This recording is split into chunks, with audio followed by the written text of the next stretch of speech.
I stood at the edge of the backyard, clutching a warm glass of lemonade, watching my family clap like they were at a concert.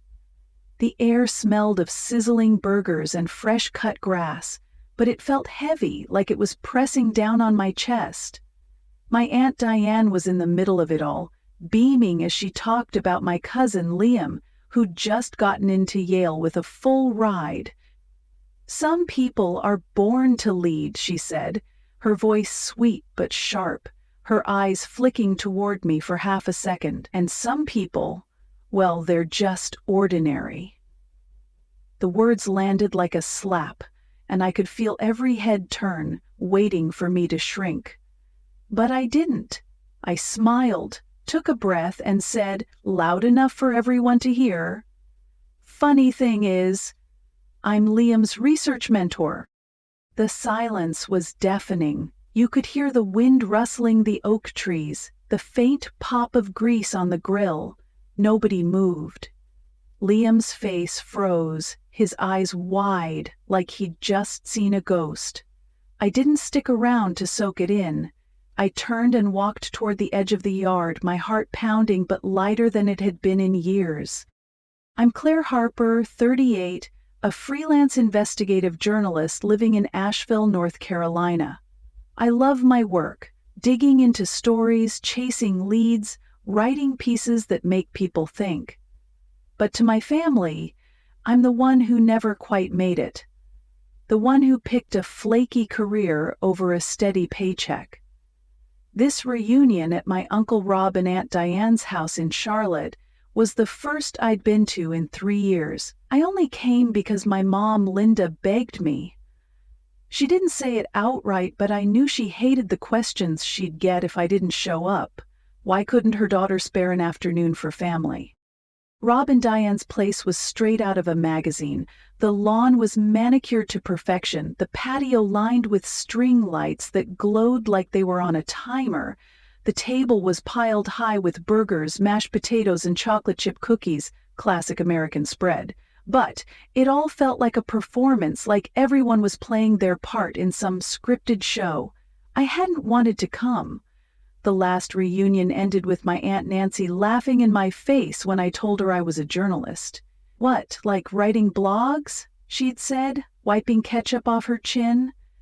"You should get a real job, sweetie." That was the moment I swore I'd never come back. But here I was, driving 3 hours from Asheville, stopping at a Starbucks just to sit in the parking lot and convince myself to keep going. I ironed my blouse twice that morning, but it still had a crease on the sleeve. I gave up, grabbed my keys, and hit the road. When I pulled into Rob's driveway, I sat in the car for a full minute, listening to the hum of the engine, wondering why I was doing this. The sound of kids laughing and a classic rock playlist blaring from a Bluetooth speaker snapped me out of it.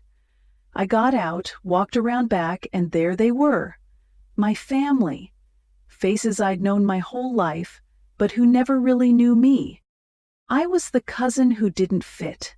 The one who read too much, asked too many questions, and never had a job you could sum up in a sentence at a barbecue. My mom spotted me first, weaving through the crowd with a plate of sliced watermelon. "Claire, thank God," she said, her voice low, like she was afraid someone would overhear. "I thought you weren't coming." Her smile was tight, the kind that said she was already bracing for the whispers if I left early. "Just got held up," I said, and she nodded, glancing around to make sure people saw me. "Go say hi to your uncles," she whispered. "And Liam's here. He just got back from Yale orientation." And there it was. The real reason I'd been summoned. Liam Parker, my cousin, 6 years younger, the golden child of the family. Yale, full ride, honors program. The group chats had been buzzing about it for months. I hadn't seen him since he was a lanky teenager with braces. Now he was taller, sharper, his hair styled like he'd walked out of a college brochure.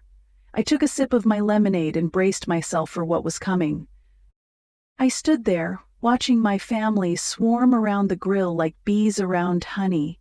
The backyard was alive with chatter, kids darting between tables, and the clink of beer bottles being raised in toasts. But I felt like I was on the outside of a glass wall, looking in at a world I'd never been part of. My family wasn't cruel, not in the way you'd write a movie about. They didn't yell or throw things. Their weapon was quieter. Comparisons, little digs, the kind of comments that slipped under your skin and stayed there, and I'd been their favorite target for as long as I could remember. We were a middle-class American family, the kind that looked good on paper. Big house in the suburbs, annual reunions, group chats that never stopped pinging. But success was the currency here, money, status, or a degree you could frame and hang on the wall. My cousin Liam was their jackpot. 20 years old, Yale-bound full scholarship, honors program. He was the kid they'd been bragging about since he won a spelling bee in 3rd grade. Me, I was Claire Harper, the one who threw away a stable career to chase stories as a freelance journalist. The one who lived in a 1-bedroom apartment in Asheville with a leaky faucet I kept meaning to fix. The one who showed up to reunions with a notebook in her bag instead of a husband or a corner office. My mom, Linda, was the only reason I was here.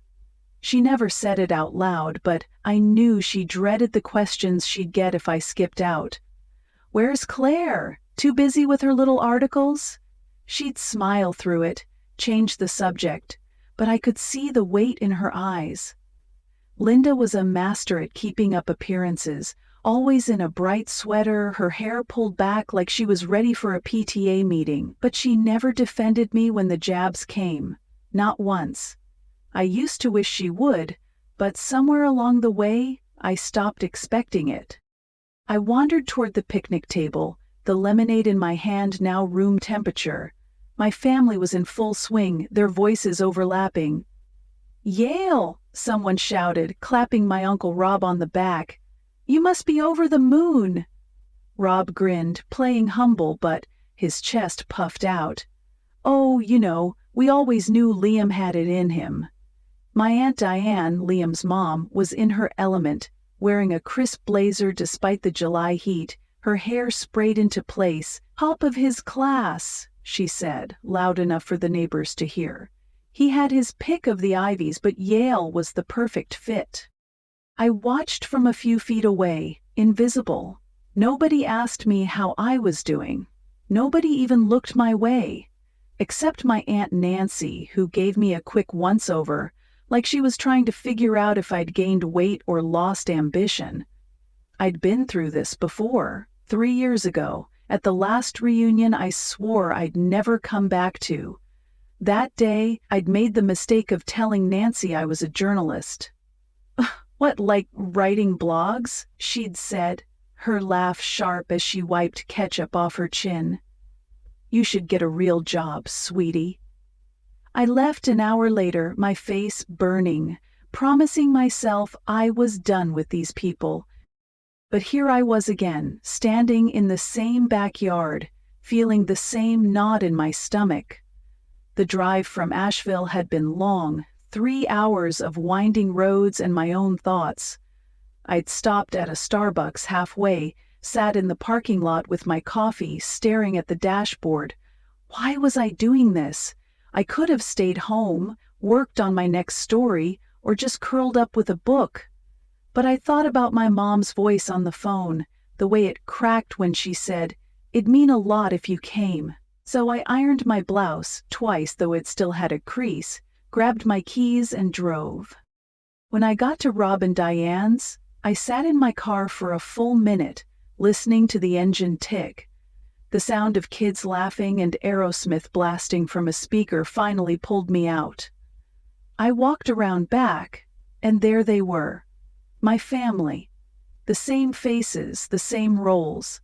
My uncles swapping golf stories, my cousins posting selfies on Instagram, my aunts passing around trays of cookies, and me, the odd one out, the cousin who didn't have a flashy job or a kid to show off. Liam was the center of it all, even when he wasn't trying to be. I spotted him near the grill, taller now, his hair gelled just right, like he'd stepped out of a Yale admissions video. He was laughing, easy, the kind of laugh that made people lean in. I hadn't seen him since he was a scrawny kid with braces, always trailing after me with some random fact about dinosaurs. Now he was their star, and I was just Claire. I took a sip of my lemonade, the sweetness cloying. I knew what was coming. The toasts, the speeches, the way they'd all pat themselves on the back for Liam's success, like they'd personally gotten him into Yale. And I knew deep down that I'd be the one they'd nudge aside, the one they'd forget to ask about. I'd spent years swallowing it, smiling through the comments, pretending it didn't sting. But today, something in me felt different. I wasn't sure what it was yet, but it was there, simmering, waiting for the right moment to break free. The backyard hummed with my family's voices, a chorus of praise for Liam that grew louder with every passing minute. My Aunt Diane was holding court near the grill, her blazer still pristine despite the sticky July heat. Liam's research project was a game changer, she said, her voice carrying over the chatter. A professor at Yale called it groundbreaking, groundbreaking. My Uncle Rob nodded, flipping burgers, his grin wide enough to show his gold filling. The crowd ate it up, cousins nodding, uncles raising their beers, aunts murmuring about how proud they were. I stood a few feet away, my lemonade now a warm weight in my hand, invisible as always. Nobody looked at me, nobody asked me anything. Except my Aunt Nancy, who caught my eye and gave me that look, like she was sizing up whether I was worth her time or just a footnote in the family story. I'd seen this script before. They'd go on about Liam, his Yale acceptance, his bright future, and I'd fade into the background. The cousin who didn't measure up. I was used to it, or at least I thought I was. But then Diane leaned forward, her pearls glinting in the sunlight, and said, "Some people are meant for big things, you know, and some people, well, they just dream." Her eyes flicked to me again, longer this time, and a few heads turned. I felt the sting, sharp and familiar, like a paper cut you don't see coming. My family didn't say it out loud, but I knew what they thought. Liam was the star, and I was the one who'd never amount to much. I could have let it go. I'd done it 100 times before, smiled, nodded, let the moment pass. But something in me snapped. Maybe it was the heat, or the way my blouse clung to my skin, or the fact that I'd driven 3 hours to be here only to be dismissed again. I set my lemonade down on the picnic table, the plastic cup wobbling slightly, and I spoke, loud and clear. "Funny thing is," I said, "I'm Liam's research mentor. I'm the one who helped him with that groundbreaking project." The world stopped. The backyard went quiet, so quiet I could hear the faint buzz of a bee circling the hydrangeas. My family stared at me, their faces frozen. Diane's mouth half open, Rob's spatula hovering over the grill, my cousins caught mid-laugh. Liam turned slowly, his eyes wide, like he'd just realized he'd forgotten something important. I didn't look at him. I looked at Diane, her pearls suddenly seeming less shiny, her confidence deflated. Nobody said a word. Not Nancy, not Rob, not even my mom, who was standing a few feet away, clutching a plate of cookies. I didn't plan to say it. I hadn't even wanted them to know. But the truth was, I'd been working with Liam for months, long before Yale came knocking. It started with an email out of the blue, through a mentorship program for young researchers. He was struggling with a project on climate change, something about coastal erosion. His first draft was a mess. Big ideas, no structure, like he'd thrown every fact he could find onto the page. I spent weeks guiding him, late nights on Zoom, emails back and forth, helping him shape it into something sharp, something that could stand out. He never told me he was applying to Yale. I didn't know until the group chat exploded with the news. I could have kept quiet, let them think it was all Liam, but I was tired of being the one they overlooked, the one they laughed at for chasing stories instead of stability. I didn't gloat. I didn't smile. I just picked up my lemonade again, the cup slick with condensation, and walked away. I headed toward the far end of the yard, where a big oak tree cast a patch of shade. My heart was racing, but my steps were steady. For the first time in years, I felt like I'd taken up space. I sat on the grass, leaning against the tree, the bark rough against my back. The sounds of the reunion drifted over, kids shrieking, music playing, but they felt distant, like they belonged to someone else's life. My mom found me a few minutes later.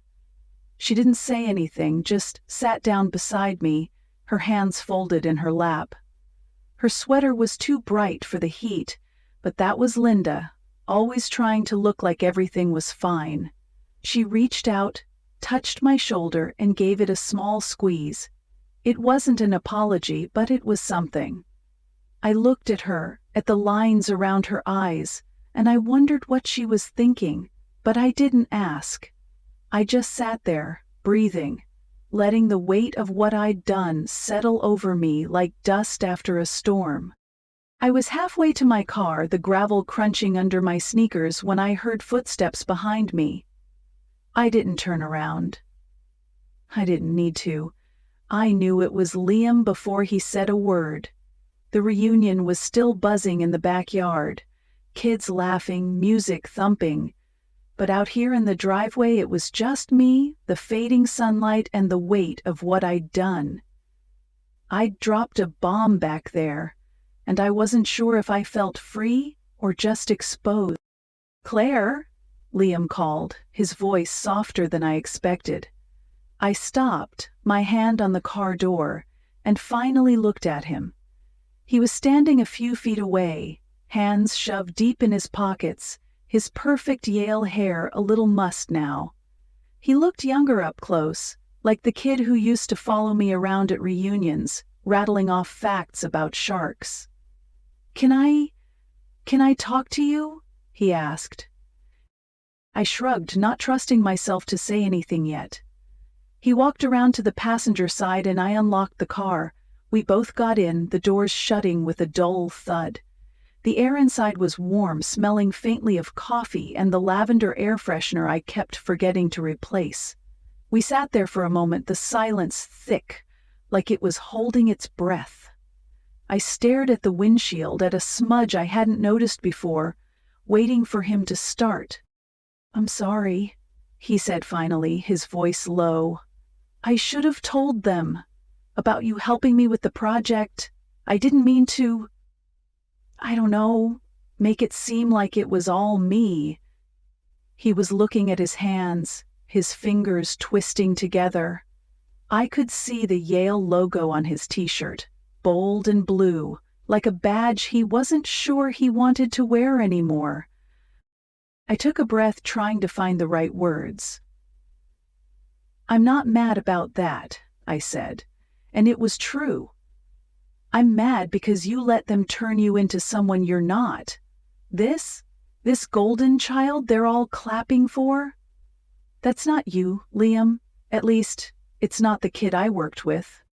He flinched just a little, but he didn't argue. I thought back to those late-night emails, the Zoom calls where he'd ramble about his research, half panicked, half excited. He'd been a mess at first, his ideas all over the place, like he was trying to solve climate change in one paper. I'd spent hours pulling him back, asking questions, pushing him to think deeper. He was smart, no question, but he wasn't some prodigy. He was just a kid who needed help, and I'd given it to him because that's what I do, help people find their story, whether it's in a news article or a research paper. "I didn't know it was you at first," he said, his voice barely above a whisper. "In the mentorship program, I mean. Your name was just C. Harper. I didn't put it together until I saw your photo on the website. after we'd already started. He glanced at me, then away. I thought if I didn't say anything, you wouldn't either. I didn't want them to know I needed help. They expect me to be perfect. I nodded, because I got it.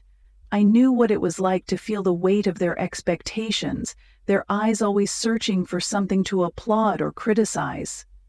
They've been doing that to you your whole life, I said. The spelling bees, the science fairs, now Yale. But you don't have to play along. You don't have to be their trophy. He looked at me then, really looked, and I saw something shift in his eyes. I'm scared, he admitted, and it caught me off guard. If I'm not the kid they're proud of, then what am I? My mom, my dad, they've built their whole world around this, around me being... He trailed off, gesturing vaguely at the Yale logo on his shirt. I leaned back in my seat, the vinyl creaking. I used to want that too, I said, their approval. I thought if I got the right job, the right byline, they'd finally see me. But they don't. Not really. And you know what? I'm okay with that now. Because I see me. I know what my work means, even if they think it's just writing blogs. I smiled, a little bitter, remembering Nancy's words. Liam was quiet for a long time, his hands still in his lap. I want that, he said finally. I want to be proud of myself. Not because of Yale, not because of some project, but just because of me. His voice cracked, and I felt a pang in my chest. He wasn't the golden child right now. He was just Liam, scared and trying to figure out who he was under all the applause. I didn't say anything for a moment. I didn't need to. The air between us felt different, like we'd crossed some invisible line. You can get there, I said at last. But you've got to stop performing for them. Figure out what you want, not what they want. He nodded slow, like he was turning the words over in his mind. I didn't mean to disrespect you, he said. I didn't know how to handle it. I know, I said, and I meant it. I wasn't mad, not really. I was tired of the roles we'd both been shoved into. Him, the star, me, the failure. Neither of us had asked for it. We sat there a little longer, the reunion fading into the background. The porch lights started flicking off one by one, and someone dragged a trash bag across the driveway. Liam opened the car door, hesitated, then looked back at me. Thanks, Claire, he said, and there was something real in his voice, something I hadn't heard before. He got out and walked back toward the house, his shoulders a little less straight than before. I watched him go, the car still warm around me, and I wondered what he'd do with what I'd said. I wondered what I'd do with it, too. The drive back to Asheville felt longer than it should have, the highway stretching out under a sky bruised with clouds. I kept replaying the reunion in my head. The silence after I spoke, Liam's face in the car, my mom's hand on my shoulder. I didn't know what to make of it all, but something had shifted, like a knot in my chest had loosened just enough to let me breathe. When I got home, my apartment was quiet, the way it always was. Books piled on the coffee table, dishes in the sink, a half-finished article open on my laptop. I sat on the couch, staring at the blank wall, and wondered what came next. The next few weeks blurred together. I threw myself into work, chasing a story about a local nonprofit fighting for clean water. It was the kind of thing that kept me up at night, scribbling notes on napkins, calling sources at odd hours. I loved it. The puzzle of it, the way a good story could shine a light on something broken and make people care. But even as I wrote, I kept thinking about Liam, about the family, about the way they'd clapped for him like he was a trophy they'd all polished. I wondered if they'd ever see me the way I saw myself, or if I'd always be the cousin who didn't quite fit. One night I was checking emails, the glow of my laptop the only light in the room, when I saw a message from Liam. No subject line, just a few lines of text. "Claire," it started. "I've been thinking about what you said. I'm not sure I know what I want yet, but I'm trying. I read one of your articles, the one about the factory pollution. You said success isn't a destination, it's finding the right question. That stuck with me. I think I've been asking the wrong ones. Thanks for everything." He didn't sign it, but he didn't need to. I read it twice, then closed my laptop and sat there in the dark, feeling something warm and heavy settle in my chest. It wasn't pride, not exactly.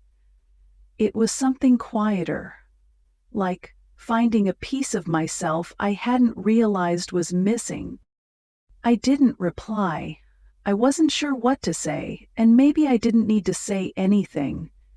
Instead, I saved the email in a folder I called Keepers, where I tucked away things that mattered. Old letters, story drafts, a photo of me and my mom from years ago. Life kept moving. I wrote my articles, met deadlines, drank too much coffee. But something was different. I started asking more questions in my work, not just about facts, but about why things were the way they were. I pushed my sources harder, dug deeper, wrote pieces that felt rawer, truer. Maybe it was Liam's email, or maybe it was just me, finally letting go of the need to prove something to my family. A few weeks later, I drove to my mom's place in Carborough, a small house with a crooked mailbox and a front porch that creaked. Linda was in the kitchen when I got there, kneading dough for biscuits, her hands dusted with flour. "Didn't know you were coming," she said, but she stepped aside to let me in, like it was the most natural thing in the world. The house smelled like butter and the faint floral scent of her old perfume. We sat at the table, the oven ticking as it preheated, and for a while, we didn't say much. That was how we were comfortable in the quiet. "Liam's been talking about you," she said after a bit, her hands still working the dough. I raised an eyebrow, surprised. "Yeah," she went on, not looking at me. "He told Rob and Diane you're the one who got him thinking. Said you're the reason he's looking at environmental science now, not law like they wanted." She paused, her hands slowing. "He's different since the reunion. Quieter, maybe. Like he's figuring things out." I sipped my coffee, the mug warm against my palms. "He's young," I said. "He's got time." But inside, I felt a flicker of something. Hope, maybe, or relief. I hadn't realized how much I wanted Liam to find his own path, not the one my family had paved for him. Linda looked at me then, her eyes softer than usual. "I'm proud of you, Claire," she said, and the words caught me off guard. I don't say it enough, but I am. Always have been. Her voice was steady, but there was a crack in it, like she'd been holding those words back for years. I didn't know what to say. I just nodded, my throat tight, and looked down at the table, where a few grains of flour had scattered like tiny stars. Later that night, back in Asheville, I was cleaning out a desk drawer when I found an old journal, its pages yellowed and curling. I hadn't looked at it in years. I flipped it open, and there they were, entries from a decade ago when my mom was sick. Breast cancer caught early, but it turned our world upside down. I was 28, fresh out of grad school, with a letter from Yale in my hand, a full ride for a master's in journalism. I'd been so excited, dreaming of New Haven, of proving I could be something. But then came the diagnosis, the surgeries, the bills. My family didn't step up. Nobody offered to help. So I stayed, took freelance gigs, worked nights at a diner, anything to keep us afloat. I wrote in that journal every night, pouring out my fear, my anger, my love for my mom. I never told anyone about Yale. Not her, not my family. I just let it go. I sat on the floor, the journal open in my lap, and read until my eyes burned. Those years had been hard, but they'd made me who I was.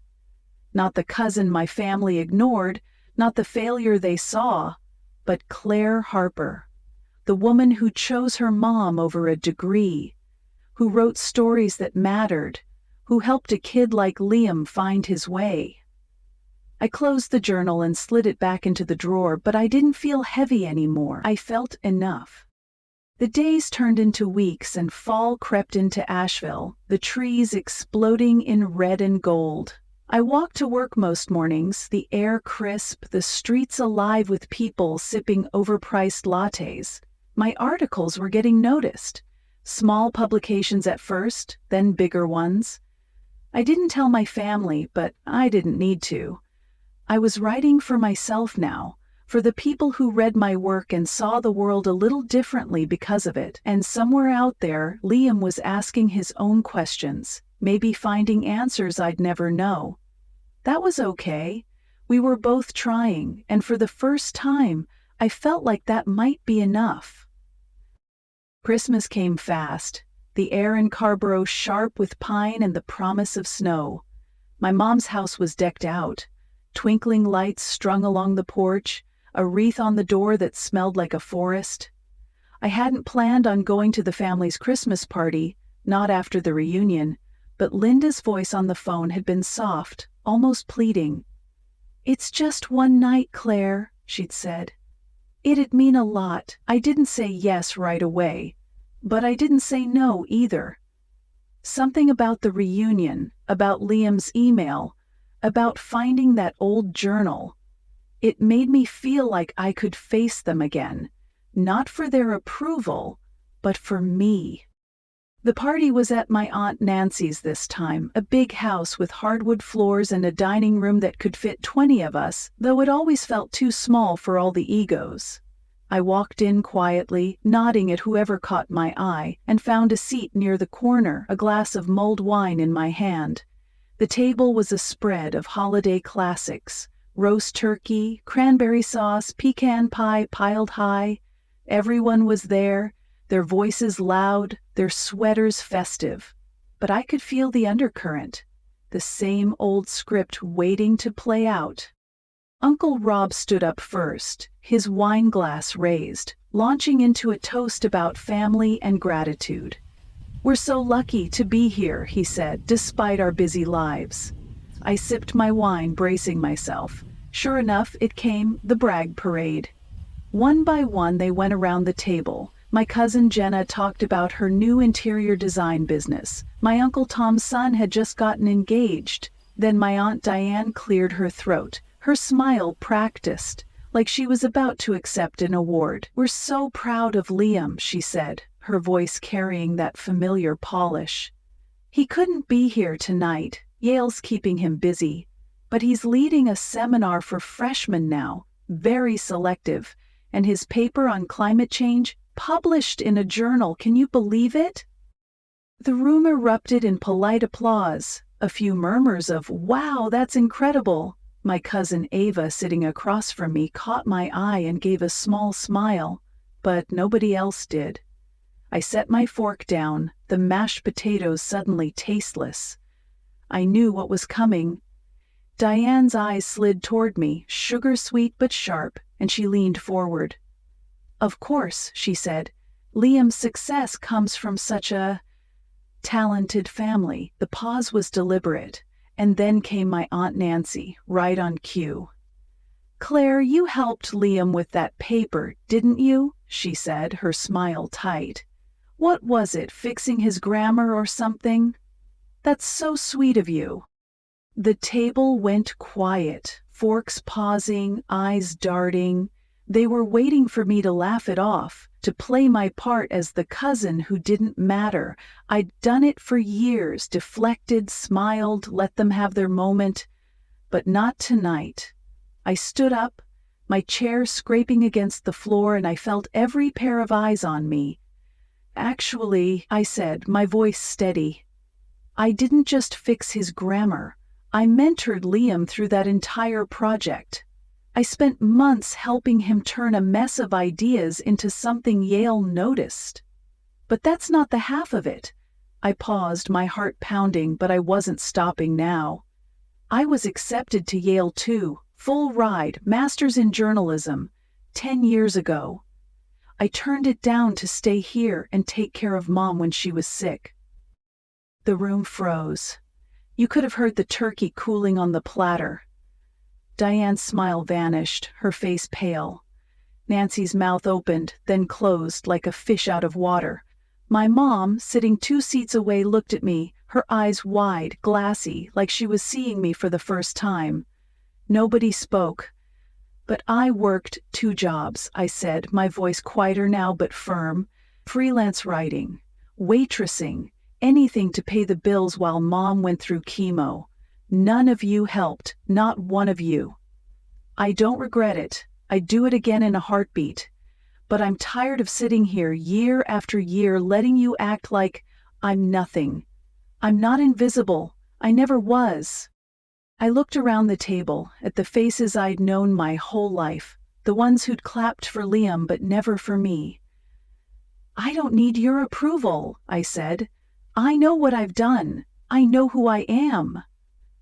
I grabbed my coat from the back of the chair, my hands steady despite the adrenaline coursing through me. I was ready to walk out, to leave them with the truth and never look back, but then I heard it. A single clap. It was Ava, her hands coming together slowly, her eyes locked on mine. Then my cousin Jenna joined in, then Tom. It wasn't a standing ovation and I didn't need it to be. But it was something, a crack in the wall they'd built around me. I didn't wait for more. I walked to the door, the cold air hitting my face as I stepped outside. My mom followed me, her footsteps quick. "Claire," she called, but I kept going, my boots crunching on the gravel. She caught up, her breath visible in the chilly night. "Why didn't you tell me?" she asked, her voice breaking. "About Yale." I stopped, turning to face her. Her scarf was loose, her cheeks flushed from the cold. "I didn't want you to feel guilty," I said. "You needed me, that was enough." She reached for my hand, her fingers warm despite the December air. "I'm sorry," she whispered, "for all of it." I nodded, my throat too tight to speak. I squeezed her hand, then let go and walked to my car. As I drove away, the Christmas lights blurring in my rearview mirror, I felt something new. Not anger, not sadness, but freedom. I'd said what I needed to say, I'd stood in my truth, and nobody could take that away from me. The road stretched out ahead, dark and quiet, but for the first time in a long time, I wasn't afraid of where it led. The weeks after the Christmas party felt like waking up from a long dream. I went back to Asheville, back to my apartment with its creaky floors and overflowing bookshelves. But something was different. The air felt lighter, like I'd finally let go of a weight I'd carried for years. I didn't hear from my family, not even a text, and I was okay with that. I'd said what I needed to say, I'd stood in my truth, and for the first time, I didn't need their applause to feel whole. One evening I was sorting through my mail, bills, junk flyers, the usual, when I found a letter, handwritten, postmarked from New Haven. It was from Liam. I sat on my couch, the heater humming in the background, and opened it carefully like it might disappear if I moved too fast. His handwriting was neat, deliberate. "Claire," it started. "I heard what you did at Christmas. I don't know how to thank you. You didn't just call them out. You showed me. I don't have to live for their approval either. I'm applying to an environmental science program next semester. I want to teach kids about climate change, maybe in underserved schools. I'm not sure if I'll be any good at it, but I'm trying, because of you." I read it twice, my eyes stinging by the end. There was no apology, no plea for forgiveness, just Liam, trying to find his way. I folded the letter and tucked it into the old journal I'd found months ago, the one with my words from those hard years with my mom. It felt right, like they belonged together. Two pieces of a story about choosing yourself. I didn't write back right away. Instead, I sat at my desk, opened my laptop, and started a new article. Not for a deadline, not for a paycheck, but for me. Words poured out, raw and real, about the things we carry for the people we love, the things we let go to find ourselves. When I finished, I sent Liam a short reply. Find your question, Liam. You're already on your way. Spring came early to Asheville that year, the dogwoods blooming in soft pinks and whites. I took to walking through the park near my place, the paths winding under trees that felt older than my worries. One morning, as I watched kids chase each other across the grass, I realized I wasn't looking over my shoulder anymore. I wasn't waiting for my family to see me, to understand me. I saw myself. Claire Harper, journalist, daughter, mentor, woman who'd chosen her own path and was still standing. The ground beneath my feet felt solid, not because I'd won or proven anything, but because I was finally home in my own life. And that, I knew, was where everything began.